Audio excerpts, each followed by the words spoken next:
Today, I will explain to you how to grant the right permissions for the ClickTime mobile app when you first install it and try to clock in for your first shift. After you successfully log in into the app will ask your permission to send you notifications. Click the Allow button to continue. Next, the app will display you an overall description of all the required permissions. Make sure you read it and then click the OK button to continue. Click on the Schedule menu item to view your shifts. Click on the current confirmed shift to view the details of the shift and to clock in.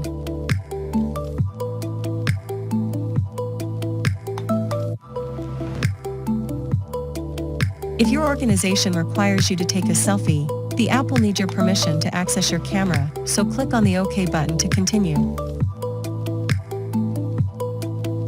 Finally, and most importantly, if you are required to sign your timesheet, then the app will require your permission to access the photos. So make sure you click and select Allow access to all photos, and click Save.